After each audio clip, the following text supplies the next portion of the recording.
We were founded in 2005. One of the co-founders is here, Catherine Shimoni. And it was originally founded as an alternate fundraiser for schools programs. And over kind of the course of changes both in the market and also in consumer demand, we realized that the real way to scale and to be able to service more groups and bring their products to more consumers is to offer them online. So in essence, all of our sales and our kind of interaction with consumers is done through that platform. So technology for us is really the fundamental aspect of the delivery of products and services that we have. Cool. Mark, come on. So TenduTV is the sort of the term that I'm using today is it's a digital multi-platform network for arts and today more specifically dance programming. What we did is, and basically without technology, we wouldn't exist. What we did was we went out and during the days of when we saw YouTube and high definition programming starting to come into the market, we looked at the technology that was there and said, you know, this would be a really interesting avenue for arts programmers.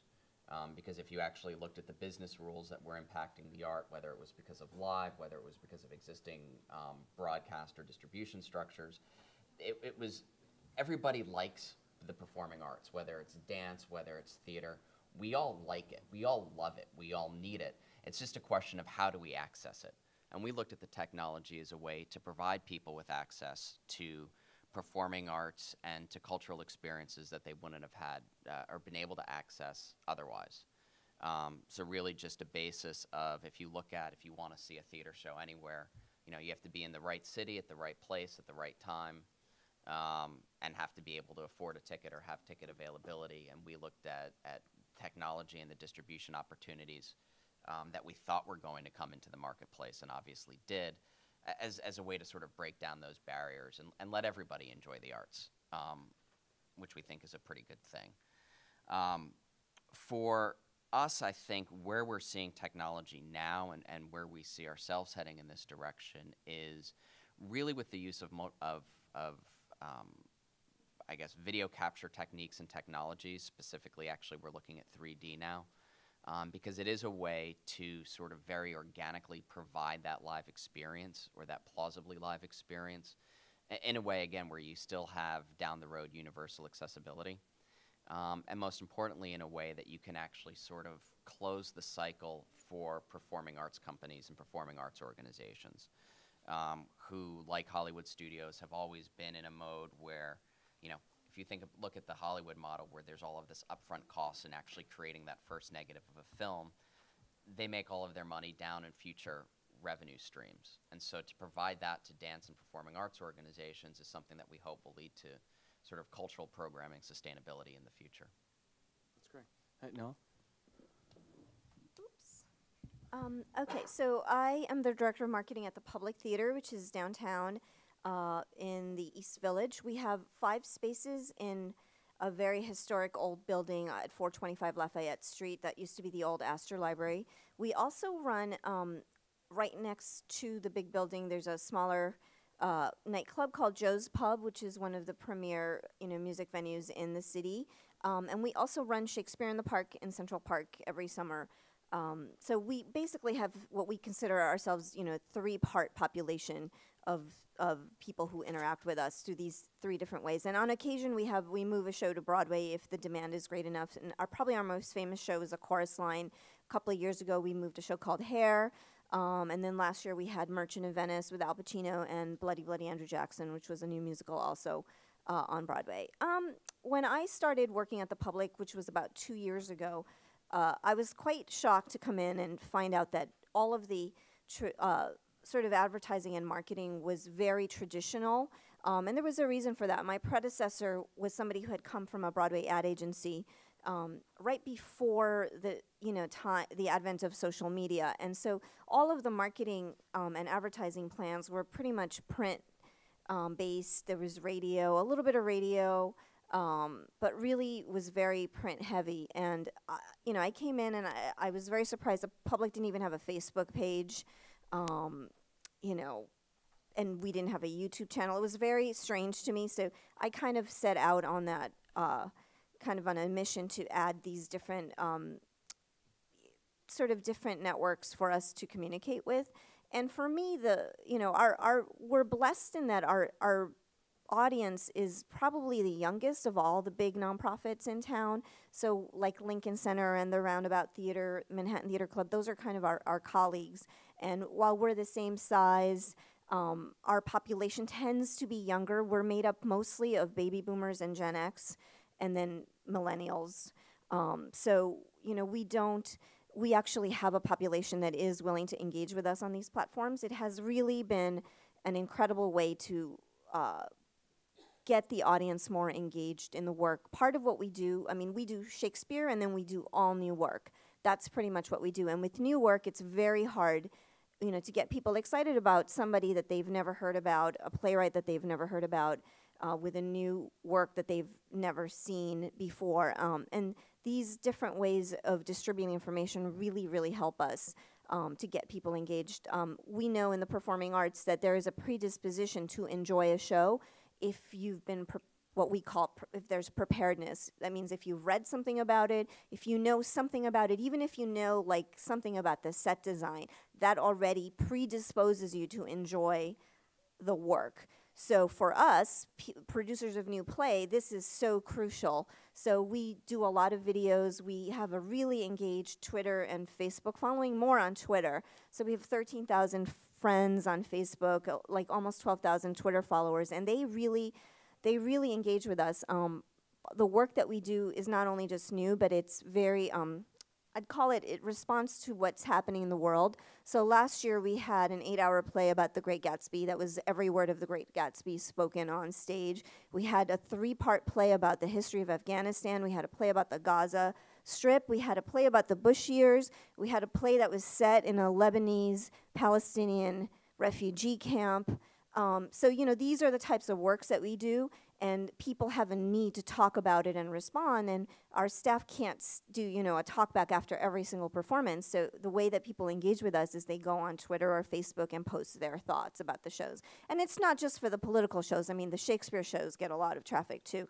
But we found that it's a really great way of fulfilling our mission of getting people to talk about these topics that are affecting our world. And I would say that's the biggest impact that social media and technology has had on our theater. Hi, I'm David Holbrooke. I'm the festival director of Mountainfilm in Telluride. I brought stuff. And this, by the way, just in case.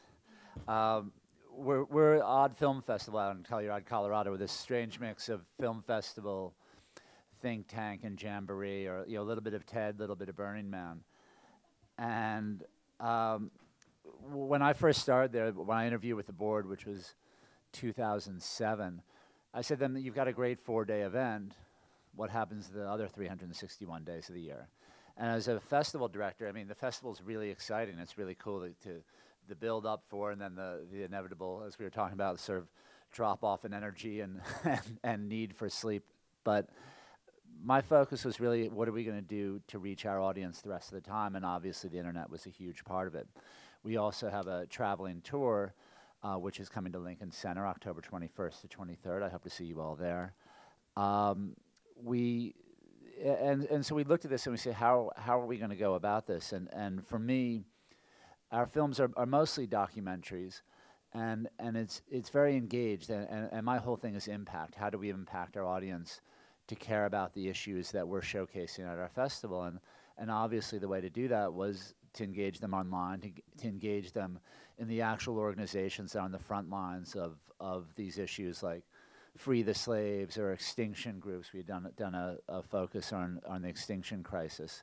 So it's been a real challenge, but it's made an inroads, because I really feel that people needed to get this the rest of their year.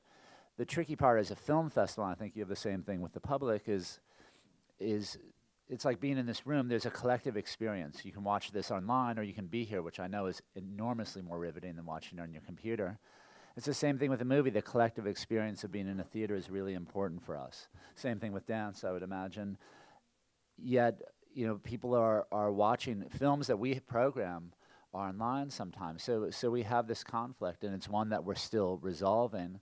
But it's certainly an exciting time to be presenting art and culture and issues to the public, because to me it's a little bit of a laboratory. Okay, this worked, this doesn't work, but how do we reach people in a way that that they're not being reached otherwise? Yeah, how do you guys, just open up to the panel, think about the virtual connection versus like a physical connection. So how do you, what's the value of someone liking you on Facebook and remaining connected with your bigger vision versus them actually physically attending the festival, attending stage, or whatever it is? You guys, anyone want to take that question? I'd like to talk about from the point of context, because everyone probably has fundraising goals or sales goals, and it's interesting. You look at like social connections and things like that have value. Do you put goals against those, and how do you weigh them in your marketing efforts? So yeah, any thoughts? We don't set financial goals on social media. When somebody comes to me and says, "What's the ROI on your Twitter and your Facebook postings?" and I'm like, "Well, do you ever ask anybody what the ROI is on a billboard in Times Square? No. So why put these crazy metrics on things that aren't meant to be measured in that way?" For us, it's about engagement, 100%. Now, to keep my board happy, I do know from going and attending various arts conferences and having white papers that a Facebook like or friend is 75% more likely to purchase a ticket to your organization. So already those people are predisposed. So keeping them kind of stoked is a good thing. But we don't have financial goals, but we are there to engage people, and eventually it will pay off, probably financially, but right now we're just there to kind of keep people aware of what we do and get them talking about, works and their shows and their own experiences. Because what we find is that people, and I think we would all find that people want to respond. We just did a survey last year, surveyed 4 shows, and 45% of the audience says they want to have more time to talk afterwards. So, almost 50% had questions that they would love to ask somebody.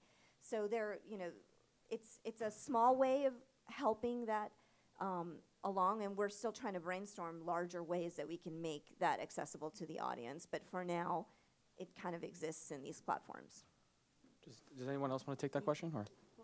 We have a kind of, though we don't have performances, we have products that we're selling online, and luckily we have the general world of retail to take guidance from, but the ability to kind of convey the attributes of a product or the, specific qualities of it or the scale or the dimensions is a challenge that we encounter on the website that we run, because consumers really want to know that, especially if you're not a known brand that has consistent standards that people are familiar with, and if you don't have a physical store where they can see and touch it. So you're trying to convey not only all that, but the significance of the product and the mission behind the organization, that it's handmade, that it's fair trade, that there's a direct connection with the producer group that makes it. So, for us also the technology is a way of educating, and I think for the social media platform and through Facebook and through Twitter, it's about educating our constituents on fair trade, generating general interest, developing interest in events, but not necessarily monetizing. It's almost a service that we see as an extension of our nonprofit mission to kind of broaden the awareness of these issues generally. So as a follow-up question, so if social media is successful in generating more conversation, how does that affect you from a staffing perspective, right? So it seems like everyone's on limited resources to kind of do a million different things. And I think as a digital agency, we see this all the time, where there's this I think the wrong belief that social media is free, right? Because it's like time is money, and when you're shifting your resources. How do you guys deal with that in terms of, staffing and just getting the resources to do it? Mm-hmm. Well, if anyone is looking for an internship, I'm just kidding. I had this idea several months ago. I was like, basically most nonprofits, it's the interns at all these nonprofits around the world that are talking to each other on Facebook and Twitter.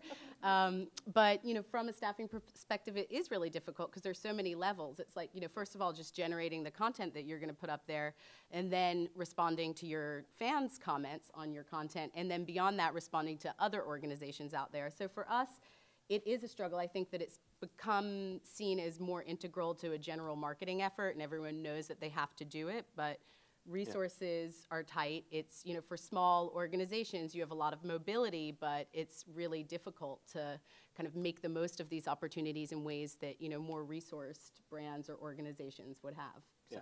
So. And just to go to David real fast, you know, I know a big part, and I don't know all the details about this, but I know a big part of the festival, beyond just the films, is sort of bringing everyone together for, I think it's a couple days, or 4 days. 4 days, right?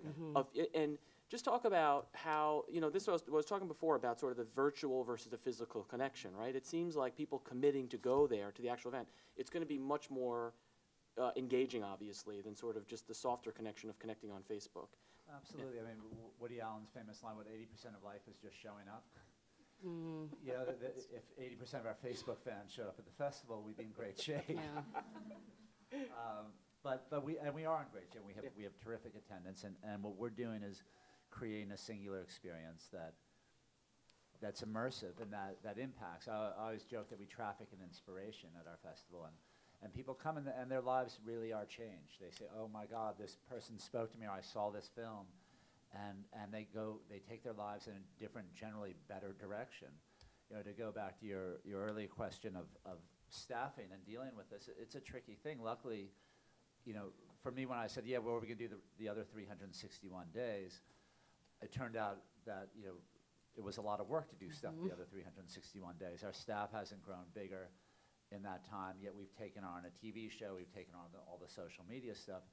The lucky thing, as Jennifer, I think, alluded to in a way, is that, you know, a dinosaur like me at my age says, "Yeah, we should do something about that Facebook, Twitter stuff," but there are people that you can hire or intern who really do know it. My 16-year-old daughter there could be our Facebook expert without a problem, and you know, so I think that works in our advantage. But nonetheless, it's a real problem because you have to have all of this social media up there, and yet you're saying, "Wait, where do we get the staffing? How do we do this?" And really, I think there is some black box element to what works. And you know, there was the famous Malcolm Gladwell article, "The revolution will not be on Facebook." Is that what it was called in New Yorker? Yeah.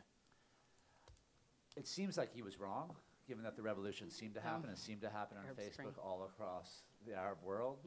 But I think this is something that people are still figuring out. On the way up, I read on the train this morning, I read the New York Magazine piece on Twitter. And it seems to me, despite all their success, they really don't quite understand what they have and what to do with it. And to me, there's still a black box element to this. Yeah. Please. I'm actually going to not agree with what the two of these guys have said, because for me, I would never let us intern do our social media, never. It has to be somebody at a senior level. And that's because I have a different goal. I'm not out there to disperse information only. Like, my intern does post a few things here or there, but they can't truly engage with people at the level that somebody that at a higher level in the organization can. And part of it is that they're young people, and as much as I try to empower them, they're still very tentative of what can be said and what can be revealed and what's private and proprietary and what isn't. And unfortunately, right now in my department, I'm really the only one. You know, I'll give you an example. We're producing King Lear right now with Sam Waterston, and I was up in the rehearsal room watching part of rehearsal, just kind of because I wanted to see it. And you know, I was like, oh, I should tweet about this. So I started tweeting, but an intern will never know what's appropriate if you're allowed to say that he cried during the scene, or he threw his daughter down, or you know, that Sam wears glasses, because that might offend Sam, you know, or tweet a photo of Sam wearing his glasses. So I feel like there are two. If you're just distributing information, that's great, but at the level of engagement that we have, it's really hard for a young, and it's unfair to put that on a young person.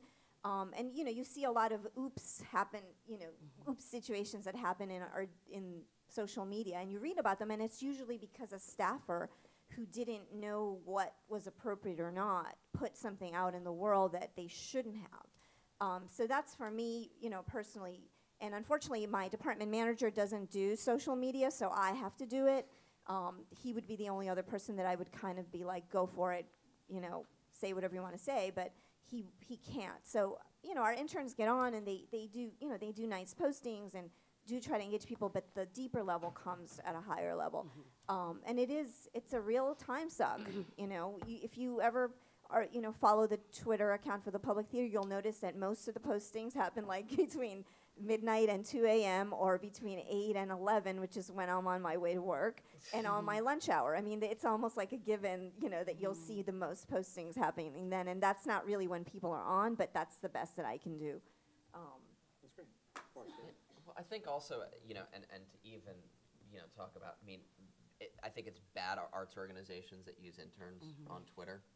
I was thinking of one, this just happened maybe 2 weeks ago, where an intern retweeted this amazing article that the New York Times had written about a particular choreographer, and the review was scathing, mean, nasty, actually gave somebody that had since died a bad review from 20 years ago. And they're like, oh, amazing, and then all of a sudden you saw within the interns this echo chamber go, and other interns at other arts organizations were and it was awful. But yeah, you can't, I think also you need senior experienced people who are familiar, kind of very much in tune with the breadth of an organization to be on that, not only for the outgoing messaging and to really make it part of a bigger conversation, but also because of the internal, the incoming information that also needs to absorb. It's much, to have something where you can actually be part of a two-way dialogue, and I think that's where this, that's why social media is effective, not because you can tweet, come buy tickets, which will fall on deaf ears after 5 or 6 tweets like that, but also so that you can actually tie in and figure out how some topic or some tweet from somewhere else can actually tie into your mission or your core of what you're doing. Yeah, I've seen, from my perspective, I've seen very successful companies using social media. They treat it as like a way of doing business. So it's essentially the entire, because you get as much value as you get more value out of listening than talking in social, and how that information gets shared around the company. I've seen a lot of growth in terms of companies trying to figure that out. Let me go to distribution. I just want to talk about that because that's what's kind of interesting about, the very different distribution models to everyone up on stage. And I want to start with Marc, and I want to, let's talk about on a technology front, it's kind of a big opportunity, or mobile devices, right? And how everyone here, I probably consume 2 or 3 different pieces of content on my mobile device on the way here. Can we talk about what you're doing in your guys' front from, in terms of distribution of some of the content? Well, we look at it from the perspective of, what is the best device available? Yeah. Mobile versus, what is the online experience, and that's why we actually use digital, because not all of our consumption is online. So we're hitting, I think we have reached to maybe 100 million television sets and rising, 100 million iPads and rising. God knows how many iPhones are in this world, right? So any screen that basically has some sort of software and an internet connection, we can reach. And so I think that having that immediacy, having that transportability of content, being able to find people with the content that they want when they want it, and optimize to some extent how they're going to consume that. It's a moving target. Yeah. It's just, I think, setting up that sort of infrastructure where you can not be impacted by the changes of technology. Yeah, I could say our clients, about 20% of our clients' websites are now accessed from a mobile device, which is kind of crazy. That's about double what it was about 2 years ago. And for you guys, anyone on the panel want to talk about, not necessarily talk about mobile. Is mobile at this moment, or do you see it as a big opportunity in the very near future? Will it affect the way you guys do business?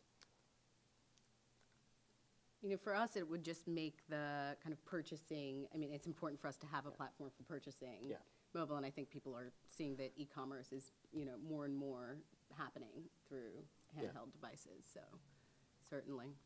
For the kind of distribution concept, like our whole sort of organization is founded on the difficulties in the distribution model. The groups that we work with, they are making products, but they don't have any way to reach the consumers, generate their interest, and then also get the products to them. So for us, the kind of distribution is the key solution that we're offering to a problem that's been there for a long time. And I think, so Nella and David, I think, and actually to you, Nella, first, how, let's talk about the distribution of theater to screen. And how does the public feel about that? We have a lot of clients from, Metropolitan Opera is going to HD, Roundabout's done some testing. What's your feeling on that? I actually, I love the idea. For me, it is about the collective experience. You want to go and sit in a theater. That is how it was meant to be performed. At the same time, I realize for example, with Shakespeare in the Park, we can accommodate about 100,000 people a summer.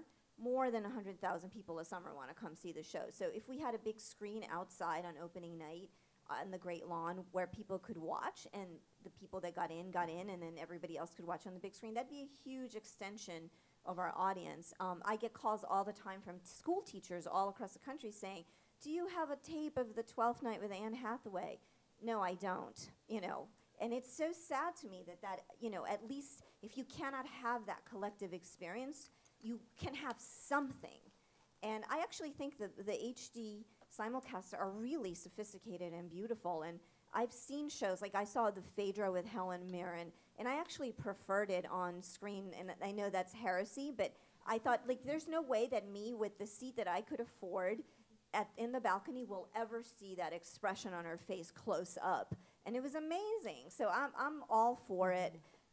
You know, there's issues. My dream is to simulcast Shakespeare in the Park and have it available for people, and that I view that more as a public service than any, you know, sort of benefit to us. And you know, but it's expensive, with so prohibitively expensive that I can't even begin to think about it. You know, it's something that exists outside of your normal operating costs. And but I embrace it. I know not everybody thinks that that is correct.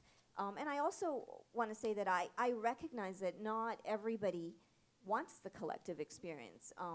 You know, I had a colleague say to me, oh, we did a 3-hour opera, and all these young people were leaving after the first intermission, and we kept asking them, what's wrong, what's wrong? And they were like, no, nothing's wrong. And I said to my colleague, you know, young people are episodic. Even I'm episodic. I watch a show at home on TV, and then I'll finish watching it on my laptop, and then on the train I'll finish watching it on my iPod, and that is normal now.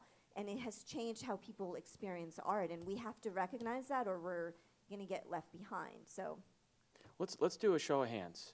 So if you had two options, $125 for an orchestra seat to a Broadway show, or $20 to see that same show live in a movie theater. Show of hands for the $125 ticket live. Show of hands for the $20 ticket in the theater. That's a 50-50. And how about a $5 rental on your home television? Excellent. David, do you have any points on that? The collective experience, you know, it isn't the end-all and be-all, but it certainly has an impact. And the films that we're trying to play at Mountainfilm really are about provoking a conversation. And it's tough to have that conversation with yourself. You can certainly have it online, but it's not as resonant. But the key thing to me, and I see it with filmmakers, that you know, when I started making films, I worked in television before I became a filmmaker, and television was easy. I worked for the Today Show. I'd make something, and somebody would tape, it'd go out to millions of people. It was pretty simple. When I became a filmmaker, I realized that I had to fight for most every eyeball on my film, especially with independent films. And you know, if somebody saw it at Sundance or Tribeca or at Mountainfilm or wherever they saw it, they would see it, and if they bought the DVD, that was great. But after that, it sort of stopped. And so that people that filmmakers are able to get their films out in a variety of ways is tremendous. It doesn't go to the tree actually makes some noise when it falls in the forest. The flip side is some films kind of breaks my heart, the idea of them being seen on an iPhone. It's better than them not being seen, but it's, you know, film is meant like theater. It has a certain landscape that should be felt in, and you know, again, better than nothing. But I'd rather that people came and saw it in a bigger theater. Yeah, when we all talked, one of the points, technology usually goes to a place of how do we, whether it's like build new audiences, goes to some obvious places of building new audiences and getting the word out. But also, I'd imagine from all your perspectives, technology has also probably reduced your costs in many probably significant ways. Because you talk about how films are made and the actual production, and it seems like technology's had a huge impact on it. Do you guys want to talk about just how it's changed? Yeah, think about from the internal perspective, whether it's communication, because you work like with people all over the world, in terms of the way the technologies have actually made, I don't know, efficiencies in the organization. Just to that point, I mean, you have Steve Jobs' death this week. You know, the filmmakers I knew on Facebook were all saying very clearly, I'm not doing what I'm doing at the level I'm doing it without Steve Jobs and Apple. You know, it changed everything, and the barriers to entry in film production used to be huge, and now they're back to the iPhone. And at some point, I'll accept a film that was made and probably edited entirely on an iPhone, which is remarkable. So, so I think that's become much easier, at least in my world. Yeah. Anyone else want to take that? Well, that's basically the core of how we communicate with the group. We have 40 different groups, 20 countries, and everything's done via Skype and email pretty much. And on occasion, we get to visit them, but we have a great little short video on our YouTube page about a project, a product development project that we did with a designer here. We paired them with a group in Mexico in the Yucatan who is doing traditional Mayan embroidery and just making tote bags that were high priced and kind of hard to sell. And so she designed a line of embroidered jewelry. And so it shows some of the pictures back and forth, the drawings sent as attachments, and then them taking pictures of the possible closures. And all of this is done through a chain of email communications until we get the final product. So a lot of the groups, you know, we visited all of them. We vetted that there's fair trade standards. We have a big application, a serious application process to become partners. But then the rest of our communication is all virtual, in essence, as is with our consumers, and then trying to explain to the groups that we sell online when a lot of them don't even have internet connection, and that, you know, every product has to be exactly the same standard and quality-wise because people expect to get something in the mail that looks like the picture that they see online, and trying to convey those kind of standards too. For us, I think, and what we've seen in the arts, and Nella could from what she says, clearly has attested to some of this, is that the technology has moved so far so fast that I think, you know, whereas it's provided this great opportunity for us, it's also been, a lot of what we're doing now is retrenching almost a little bit. You know, we've been able to expand. We're distributing in the United States, Canada. We just expanded into the United Kingdom. We're expanding internationally into about 10 other countries, I think, over the next 12 months. But the organizations themselves and sort of the legacy of performing arts, with a lot of the union agreements, with how organizations are set up, what kind of content can be delivered, just aren't there. Yeah. And so it's a lot of what we do is we have this very sexy tool with technology, but it's sort of, you know, in order to actually be able to use that tool, we have to dig in, you know, 30 feet into the ground and hope to find, you know, an archaic tool somewhere. Yeah.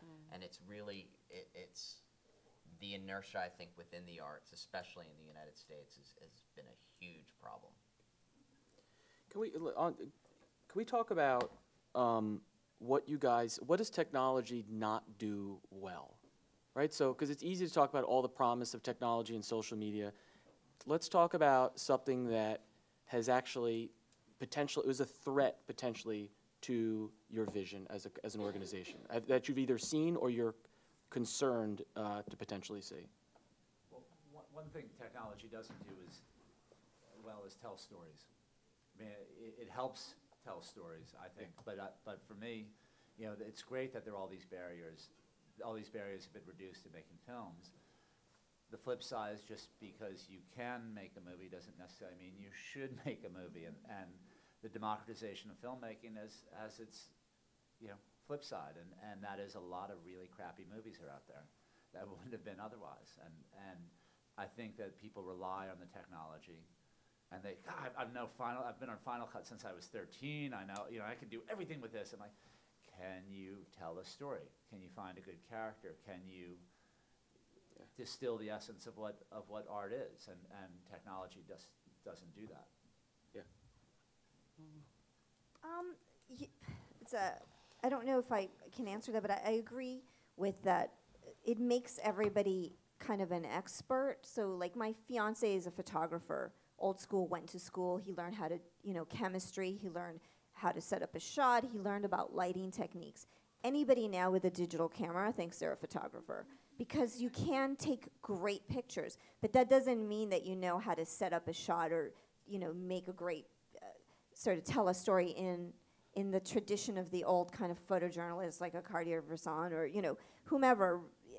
So I feel like, you know, in some ways there are whole industries that are being pushed out by technology. Musicians, you know, that's something in my business. It's a real struggle because on the one hand, when you go to see a musical, you know, I'd rather see South Pacific with a 36-piece orchestra in that pit But is it cheaper to have, this digitized and have a synthesizer and a couple of instruments? Sure. Will it sound great? I don't think it'll sound the same. Most people may not even notice. So you're looking at a lost art form right there that, if musicians are kind of getting phased out, and they're fighting real hard, which is why their unions fight so hard to hang on to every last archaic payment they can get, because so much of their work has gone away. They used to have a lot of TV work. They used to have, a lot of radio work, and now it's all being done digitally with one guy, on a machine on a Mac. So there's a little bit of a, there's a struggle, and I recognize that at some point the horse carriage went away and cars replaced it, and we're in that crossroads right now. So there's a lot of tension that pulls everybody. Mark, do you have any thoughts on that? Yeah, I mean, it's we live in a world with experts, and these experts really don't know what they're doing, and I think that there is a larger systemic effect that they're having on creators of culture, whether it's, in all aspects of it. I was had a phone call yesterday where I was explaining distribution on iTunes. She's like, oh yeah, we just go to iTunes ourselves, and actually got very aggressive, not realizing that, creating an app and putting it into, the iTunes App Store is a much different process than the iTunes Video Store, where everything has to go through, massive quality control standards. And again, it's people creating work, doing anything they can to get it out there, but not realizing maybe that the technical quality of the films that they're producing or the work that they're producing is going to be up to a certain standard. Not realizing that they can't, take an audio track off of a CD and, put it along with their movie, and oh my God, you mean I actually have to pay royalties for this? Which then gets the music publishers pissed off at the dance field, because so they start overcharging everybody. I mean, there's a lot of sort of, I remember my when I was at CBS and we had our basic accounting, and we were introduced to the concept of the death spiral. There's a lot of that with this this perceived expertise within cultural programmers or creators of whatever it is in this digital field, where they're really, they are having a sort of cyclical negative effect. And it's, you sort of hope that you can push the cat back in the bag, but it's tricky. Yeah. And it's not just on the, in terms of the effect on the actual creators, for theater, if you're in previews, immediately the word gets out. And I think SpiderMan is probably the biggest example of that, where people are already judging a show that's in progress so far ahead of, and traditionally in the art forms, whether it's dance or theater, the preview period, and even in film, when you do those early screenings, that's a protected period where you're working. And yes, you're charging sometimes, or sometimes you're not, but you're working to make the work better, and then eventually you release the finished version. But that's kind of, it's really terrifying to the artists that people start to write about your show, and anybody with a big following has a huge influence on how people are going to think about your show, even if they haven't seen it yet. So. Yeah, and just for a very specific in the theater, I know that's a very important point.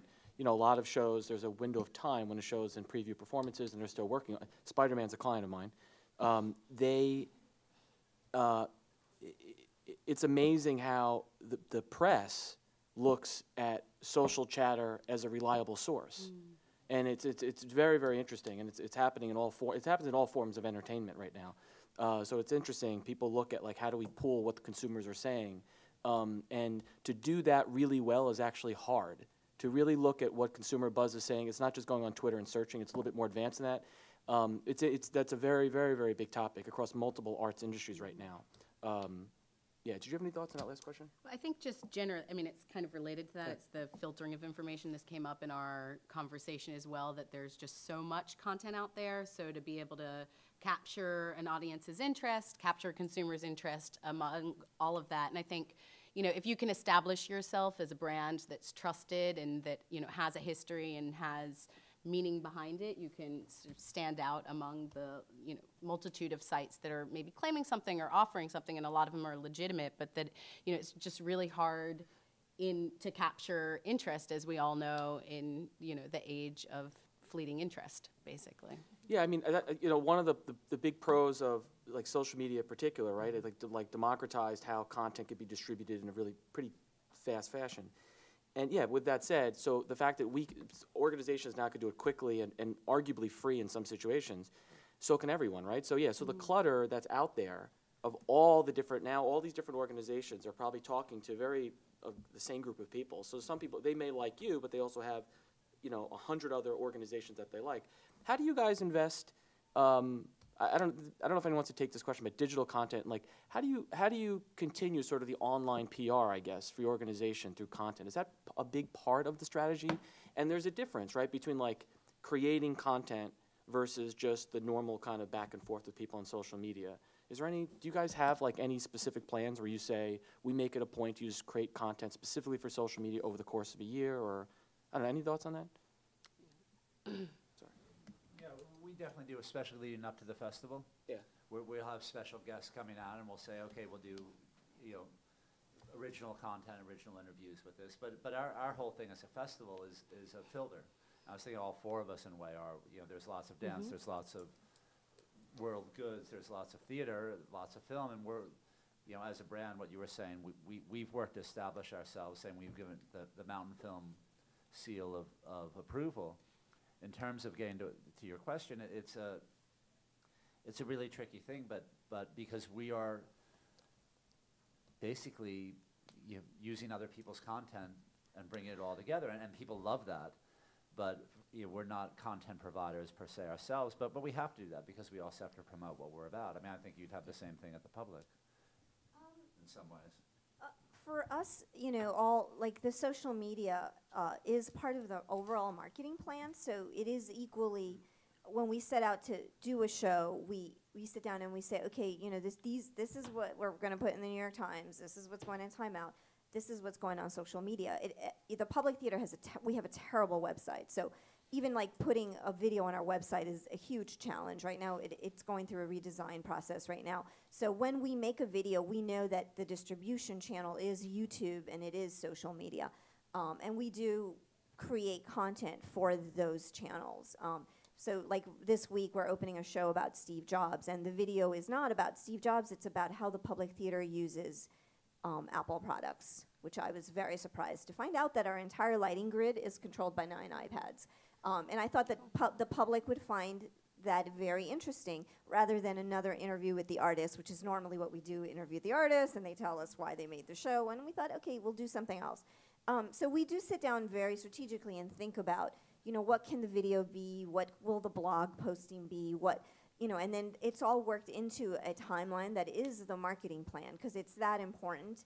The videos do get a lot of viewership, and they do get, posted, and so we take it very seriously, and it is part of what we do. And money is allocated sometimes. We don't have a lot of money, but we do, pay somebody if we have to do a video.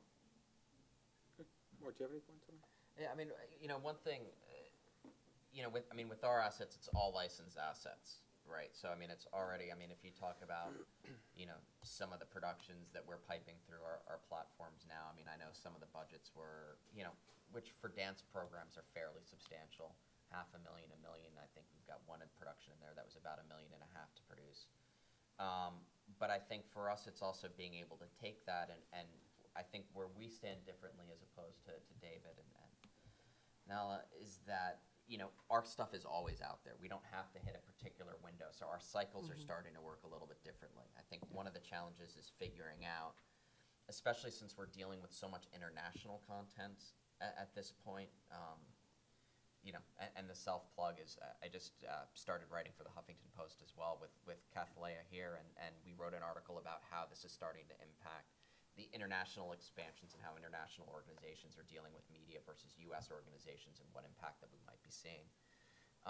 But to try to actually find where those cycles are and to try to hit them at sort of hot points. So we have a Wayne McGregor title. His company is coming to New Jersey, then hitting British Columbia, then hitting San Francisco. So trying to work out how those cycles and then integrate even with their marketing departments, making sure that we have the assets and even training them how to make use of the assets. Where arts organizations aren't necessarily prepared.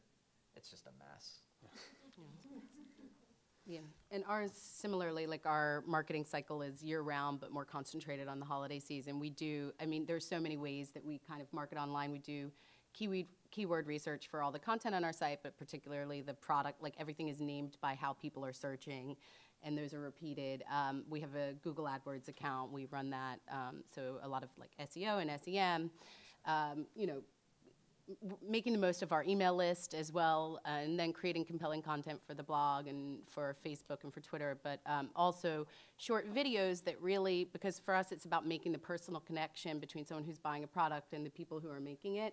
So, you know, through video I think is a really effective way to do that, but of course, you know, with limited resources that's difficult. We've had some great volunteer video editors who have put together in a really amazing way stills and footage that can tell little snippets and stories. So, I wanted to open up to the audience. Does anyone have any questions for our panelists?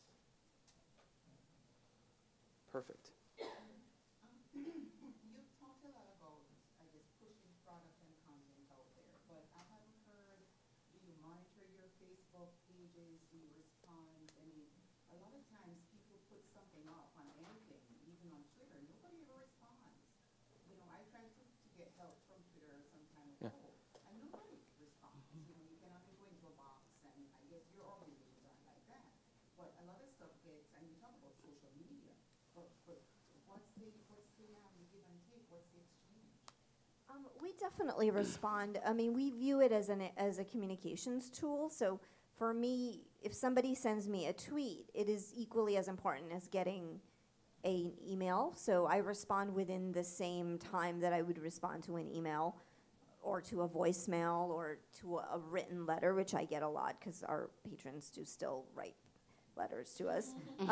So for us, you know, we definitely, if somebody has a question that is controversial, we don't delete it. I don't delete anything unless it's, you know, really offensive. If somebody doesn't like a show, that's great. We're not going to do 6 shows a year that you like, because otherwise we wouldn't be fulfilling our mission. So we definitely do respond to people. And it is customer service. A lot of people tweet us when they get to the theater and they're like, oh, we lost my ticket, what do I do? And we actually answer, we're like, go to the box office. Or there's a poll in front of me, can I move seats? Talk to the house manager. So we definitely, it is a customer service tool very much for us. Can I ask a follow-up question to that? So how would you answer, if someone writes on either one of your Facebook walls, your product stinks, don't buy it, do you delete it? So to your point, you wouldn't delete it? I don't delete it. Would you delete it? No. I would respond, but I wouldn't delete it. What would you say? I would say, well, you know, which product was it? You know, because we've done 10 shows this year. Sorry that you don't like it, but, you know, you try Shakespeare in the Park, you may enjoy that more. You know, that's free, so it doesn't cost you anything. Come by to our free reading series, or, you know, sorry that the show about the Gaza Strip offended you, but we've gotten great response. But, you know, your point is valid, and, you know, everyone's going to have a strong opinion about it. So we definitely respond. Do you think your board of directors would agree with it? I ask that because I see it happen a lot, right? Like, so it'll be there, and you'll say, because I agree with the same point as you. I don't agree, but, you know, I think a lot of people try to sanitize their chat boards and their walls, but that, you know, we're the public theater. We can't do that. So if somebody has an issue with it, they can talk to me, and the day that they tell me that I have to delete comments is the day the Facebook page comes down. So, you know. I mean, I've always found that most of the best relationships I have in my personal life are people that I've pissed off when, you know, at some point early on in the relationship. So I think it's always sort of an opportunity that to really, you know, if someone, you know, whether it's a technical problem or whether it's someone, and we've got a work that's coming out soon that I know is going to cause an absolute storm. It's a new Mike Figgis film that is strong. Really, really strong. But, you know, it's just, you got to let that dialogue happen. And I think, you know, it's, they always say that, you know, social networking and all of this, you have to be honest. And that's what sort of carries the weight. So taking the good with the bad has got to be part of it. And most of the time, you won't even have to respond, because you'll have 5 fans who automatically are like, you're crazy. That's a great show. So, you know, it kind of plays itself out. Yeah. What would you do? Well, I would leave it, definitely. I mean, Okay. you know, because there's a huge customer service element to what we do, that, you know, I think it's also a really valuable opportunity to just get the impressions of your customers that you didn't really have before. It's easier for your customer base to communicate with you, and certainly, like, that's the way that you can improve your operations, or, you know, figure out if they're, like, from our perspective, an operational issue that may be happening, or just address it too. You know, everyone's entitled, and certainly we don't believe in censorship as an organization. I mean, a lot of the groups that we work with, that's their mission core is kind of fighting against that. Yeah. So At Mountainfilm, we're playing 60, 70 films. Not everybody's going to like all of them. Yeah. And to me, you know, I ask people, you know, what's your favorite film as I'm talking to people after the festival or during the festival. But the more interesting question to me is the least favorite. What didn't they like? And that I like engaging them much more. I remember getting an email from a guy who had complained about the direction of the festival and how he had, you know, turned his back, had gone in a way he didn't like. And I said, well, try it. And, you know, and then email me before the festival, and I'll tell you, you know, if you like these from previous festivals, this is what you should like. And he, you know, in July or August, I get an email, oh, the festival was amazing. I'm bringing my friends next year. I'm coming back. And I think it's to your question. I mean, you know, people want to be engaged. They want to, if they reach out, they want to reach back. And, you know, we're not Sony Pictures. We're, you know, a 6-person staff in Telluride, Colorado, and Brooklyn that can handle this. And so I think that's really important, and somebody on our level. Yeah. Any other questions? Yes. I'm just curious. You talked a bit before about using social media and really listening to it and listening to what people have to say. How do you make sure, though, that the message that's coming from the people on social media is not just a subset of your larger audience, and that you're not changing direction based on a subset? And what sort of checks and balances do you sort of have in place or look at to really make sure what that group is saying is really reflective of your sort of audience? You want to take that? Yeah, I was saying to Mark before that basically, you know, for me, technology hasn't really made things a whole lot easier, because I still have a group of people that need to be marketed to, for better, you know, lack of a better word, in the traditional sense. There's only a subset of my audience that is very active on social media and on, you know, that can do things technology, even buying tickets. You know, we still have a window that you could come and buy a ticket, because people like doing that. They like looking at a seating chart in front of them, not online, and having the experience of purchasing a ticket and having a friendly person help them. They really enjoy that. So we do get people coming to the box office to do that.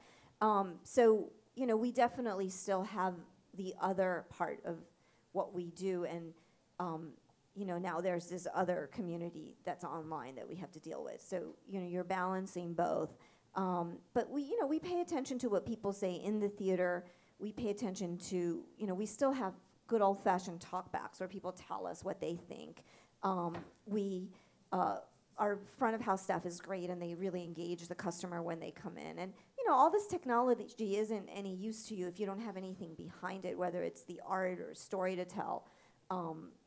So I think it's a balancing act. You have to be careful that you're not just listening to the same 5 people who tweet all the time. I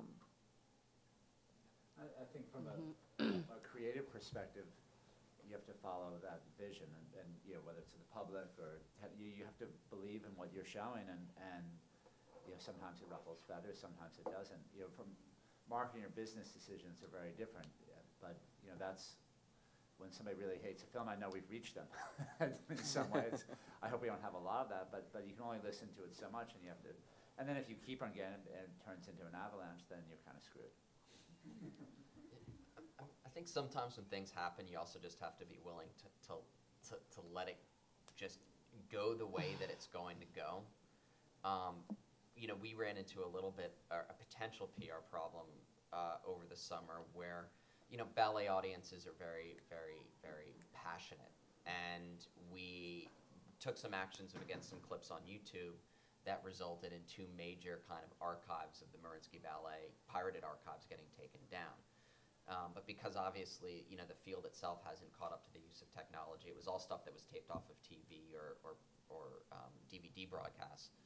But, you know, all of a sudden, this video pops up calling for a boycott of the evil capitalist TenduTV. and I sort of went, oh, this could be bad, or this could be good, because it would be at least a good way to get the name out there that, you know, all of these angry people at least would know who we are. And what eventually happened is that the conversation, we just let it go. Within a few days, the conversation had shifted into negative comments about one of the women that writes about the Mariinsky Ballet. And so they had actually used social media tools to vote all of the really negative comments about this particular critic up. And so, like, all of the comments about the bad capitalist at TenduTV got sort of pushed to the bottom, and you just have this whole thread that's ranting against this woman, Catherine, who I guess writes bad things about the Mariinsky. You know, it's just, you just have to sort of play it by ear and let things sort of go at the organic pace that they're gonna go. And we also, you know, you put something on that's, you make a decision like this, you have to deal with it. I was thinking, I'm not a fan, but I saw the Yankees game, I think, if you guys, this was the New York Times last night when Alex Rodriguez struck out to end the game. And if you see this kid is screaming at him, I don't have to deal with this, but you have to deal with something, and you choose to be in this position, and you know, you're gonna get some blowback. And you weather it. At least I don't have 15-year-old boys yelling at me. I've had the worst thing happen to me. I think there's one more question. I think I have time for one more question. Yeah. So our organization, what we look to do is liaise and interact with the arts community. We look at providing technology training for artists, but they have to help perform for low-income youth.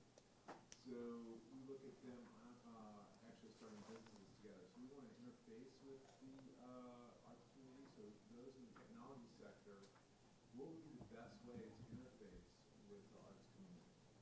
So those who are coming from the technology sector that want to help or work with the arts community, what would be the best way to go about doing that? Getting the word out.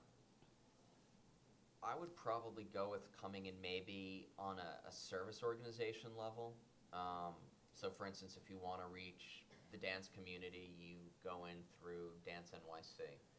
If you want to, I don't know, maybe like a TCG sort of organization, or sort of the big top-end organizations, and at least, you know, try to figure out where, I think through those organizations you can find out more where the needs are, and maybe where the pockets are, and where the opportunities are.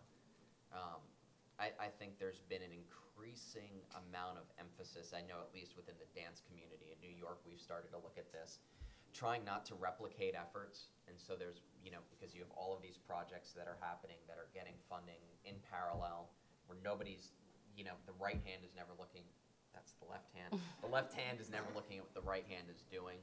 And so because there's just been a lot of sort of, I think, blowback from funders who are basically funding similar projects in triplicate, that they're starting to sort of look at more of a top-down approach. So I would probably go with the sort of the top-down in some of the service organizations. Well, it's 12:10. Our time is up. I just want to say thanks for having us, and I think I definitely check out. These are brilliant people. I'm actually glad I got a chance to actually meet them all. Check out the organizations and support them. Thank you, guys. Thank you.